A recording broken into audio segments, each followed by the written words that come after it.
की जीवनदायिनी गोमती नदी के तट पर ही उसे स्थापित भी किया गया। जब बड़ी सोच होती है, बड़े लक्ष्य के साथ व्यक्ति आगे बढ़ता है, तो उस बड़ी सोच का परिणाम उसी सकारात्मक रूप से जो देश के युवाओं को, प्रदेश के युवाओं को एक नई प्रेरणा प्रदान करने वाला अवसर है, वह भारत की सेना पर,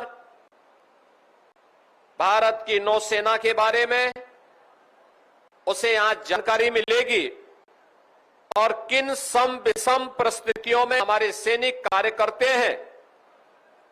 यह उनके लिए जीवन में उन चुनौतियों से जूझने के लिए एक नई प्रेरणा होगी।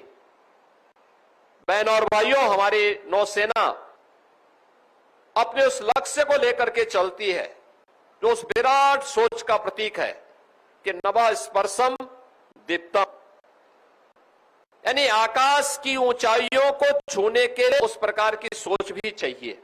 संकुचित सोच से संकुचित भाव के साथ हम लक्ष्य को प्राप्त नहीं कर सकते। बड़े लक्ष्य को प्राप्त करने के लिए उस प्रकार की विराट सोच भी चाहिए।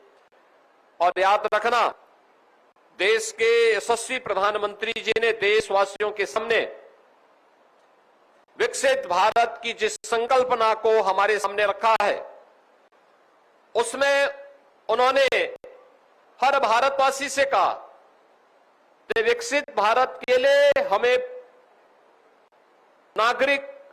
हर नागरिक को पंच पर्ण के साथ जोड़ना पड़ेगा। वे जो पर्ण है उनमें से जो सबसे महत्वपूर्ण है, एक उन्होंने उसमें से यह भी कहा था कि अपनी सेना के प्रति और यूनिफॉर्म धारी फोर्स के प्रति सम्मान का भाव हमारे मन में हो। जब भारत का सैनिक -डिग्री टेम्परेचर में देश की सीमाओं की रक्षा करता है, या रेगिस्तान में झुलसती हुई इस गर्मी में भारत की सीमा की रक्षा करता है, या समुद्र की उन लहरों का मुकाबला करते हुए भारत की समुद्री सेना समुद्री सीमा की रक्षा करता है, तब 140 करोड़ भारतवासी चैन की नींद सोता है। जब चैन की नींद सोता है तो देश के विकास के बारे में उस प्रकार की सकारात्मक और सोच को आगे बढ़ाने में सफल होता है। देश आगे बढ़ता है, सुरक्षा के बेहतर माहौल में ही विकास की योजनाएं प्रभावी ढंग से आगे बढ़ सकती हैं। आप याद करिए, 2017 के पहले यही उत्तर प्रदेश था, रोज कर्फ्यू लगता था, पेशेवर माफिया और अपराधी प्रदेश की व्यवस्था में जीना हराम कर दिए थे।